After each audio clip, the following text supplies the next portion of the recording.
कई हारें ऐसी होती हैं कि बंदा हार के जीत जाता है और कई जीतें ऐसी होती हैं कि बंदा जीत के हार जाता है। सर, किसी अकूबत खाने में बंद एक 70 साल से मुतजाविज बूढ़ी खातून, मजबूर पढ़ी हुई औरत, जो कि बाकायदा एक बहुत बड़ी गायनेकोलॉजिस्ट हैं जनाब, सर, पाबंदे सलासल हों और इलेक्शन लड़ रही हों और 1 लाख से कहीं ज्यादा वोट लें एक ऐसे पॉलिटिशियन के मुकाबले में जो पांचवी दफा वैसे मैं आपको बता दूं, वरना 2 दफा पहले है, तो बनना चाहते हैं वजीर खुदा का वास्ते, जिनके साथ पूरी की पूरी रियासत की मशीनरी लगी हुई है। सर, अगर मियाँ साहब आप ये समझते हैं कि आप उस हल्के से जीत गए हैं तो यकीन कीजिए सर जी, गिवन आप कहें कि अगर ये तमाम चीज़ें करने के बावजूद कहाँ से सफ़र शुरू हुआ आपका? सफ़र वहीं से शुरू हुआ जब इसी औरत ने आपकी झूठी प्लेटलेट्स की रिपोर्टों के ऊपर अपने साथ खड़े हुए प्रोफेसरान of public health department of Punjab के साथ मोहरें सब की कि बस मरने वाले।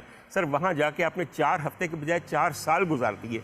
वहाँ फिर सफ़ीर पाकिस्तान ने आपको वज़ीर आज़म कह के मुखातिब किया और वही प्रोटोकॉल दिया। आप यहाँ उतरे, बायोमेट्रिक आपका हुआ, आपके पैरों तले हर हुकूमती इदारे ने पाँव रखे। सर, आपको 2/3 का वादा किया गया, आपने कहा मेरी गल हो गई है, गल बनी नहीं, हो गई है। हजूर वाला, क्या नहीं किया गया आपको वापस लाने के लिए और इस सीट से जतवाने के लिए। और सर, जब वोट का वक्त आया तो पता चला कि एक महबूस औरत ने आपको ऐसा टफ टाइम दिया है जेल में बैठ के। ये जमहूरी जीत है। सोचें ज़रा मियाँ साहब, मैं आपका हमदर्द हूँ। सर जी, इस जीत ने जितना आपको हराया है, आप यकीन करें आपकी किसी हार ने आपको इतना नहीं हराया। ये मेरी बात याद रखिएगा। कहती नंबर 804। सर, 804 मैं लेके इमरान खान क्यों ना कहूँ, दस्ता क्यों ना कहूँ। सर, मुझ पे कैदो बंद लगा देंगे कि नाम ना लो। नाम अगर मुंह से न लूंगा, दिल में तो लोगों के धड़कता है भाई। वाह सर, ठप्पों के अंदर किसका नाम गया है? मिसेज रेहाना डार।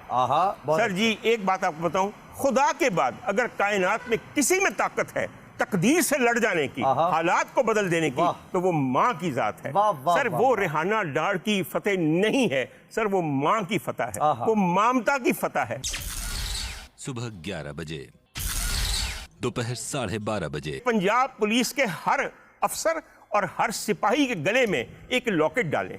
जब वो लॉकेट खुले तो एक तरफ उसकी माँ की तस्वीर हो और दूसरी तरफ उसकी बेटी की तस्वीर हो, क्योंकि जब किसी और के घर में छापा मारें और उसकी माँ की चादर खींचे और उसकी बेटी को सोते हुए यूं पकड़ के लेके जाएं तो उनको याद है कि मेरे गले में क्या चीज पड़ी हुई है। और सर, अगर ऐसा नहीं कर सकते तो फिर अल्लाह करके ये पुलिस जो है, ये राजा सुल्तान सिकंदर साहब, जो भी उनका नाम है, सर मैं तो उनका नाम भी नहीं लेना चाहता। सर, इस कदर बेकार, इस कदर इनएफिशिएंट, इस कदर क्या मैं कहूं अनप्रोफेशनल पाकिस्तान की तारीख में कोई और इलेक्शन कमिश्नर ऑफ पाकिस्तान नहीं रहा। सर, कौन सी बदतमीजी है जो उन साहब ने नहीं की। वो जिसकी शह पे की है वो अपनी जगह है। अगर आप किसी की शह पे अपनी गर्दन काट रहे हैं तो आप खुदकुशी कर रहे हैं। वो कातिल नहीं होगा, आप खुदकुश होंगे। आपके ऊपर हराम मौत अपने लिए खुद लिखी जाएगी। आपने सर सदर पाकिस्तान को जूती पे लिखा, जैसी भंग पी के सुता है, हिलिया भी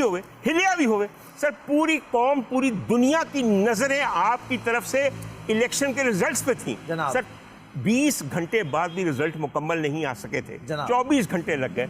मजाल है उन 24 घंटे में इस इलेक्शन कमिश्नर को ये एहसास हो कि ये जवाबदेह है, ये पब्लिक सर्वेंट है, इसका पूरा इदारा हमारे पैसों से चल रहा है, हमारी उमंगें जो हैं वो एक कागज पे सब्त होके इसके पास दे दी गई हैं। मजाल उन्होंने आके एक दफा प्रेस कॉन्फ्रेंस की हो, कोई तौजीह पेश की हो।